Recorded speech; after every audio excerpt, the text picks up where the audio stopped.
Last year, Bom Kim, founder and CEO of Coupang, they call it I know you don't like this, but it's the Amazon of South Korea. That's how people know it. And I know you won't say it, but I will. I think this is a company that's probably going to end up in a place like NASDAQ one of these days as a publicly traded company. So thank you for being here. Thanks for having me. You just got a big investment. This is your first TV interview talking about it from SoftBank, $2 billion. What are you doing with this money?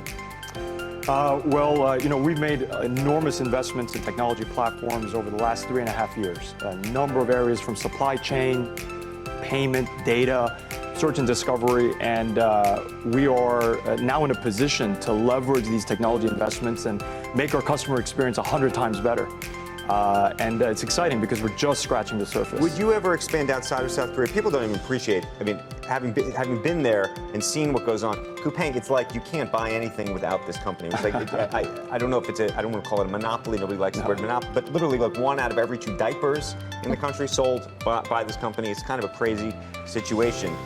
Would you ever expand outside of South Korea? Well, the constraints that we're solving for are shared by a lot of markets in Asia, but Korea is one of the largest and fastest growing markets in the world.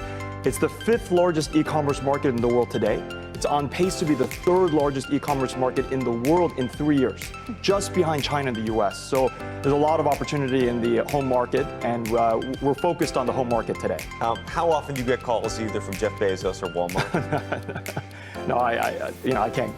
We're not talking with either of those parties. But would you ever think about selling the company? No, we have such a long-term vision for the company, and we're in a position now to expand. We've rolled out numerous services over the last 6 months, and the rate of innovation is actually accelerating. The company is approaching $5 billion in revenue this year. That's 14x what it was in 2014.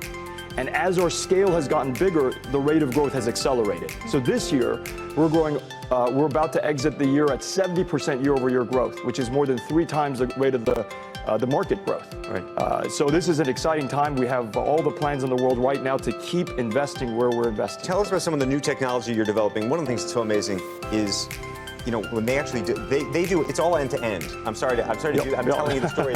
It's all end-to-end, meaning they do the delivery too, so that when they actually deliver the product, they know who you are and they actually talk, and there's little notes in the system to say little things to you. It's kind of a crazy situation. Yeah, that's right. So we've invested not only in the fulfillment space, which I think more people are familiar with in e-commerce. We've built 150 soccer fields worth of fulfillment centers. But in addition to that, we've actually built out our own last mile logistics. So essentially a UPS customized for e-commerce. And that allows us to customize and personalize even the last mile experience for our customers. That's expensive. Very expensive. This is infrastructure. People think that just because you have a pure marketplace doesn't mean that those physical goods aren't being handled by someone. So they're being handled whether it's by us or another third party. But if you have an integrated platform, which integrates all the way from the customer's mobile phone experience all the way to the customer's door, and you can build economies of scale and leverage technology, actually the efficiency can be much better.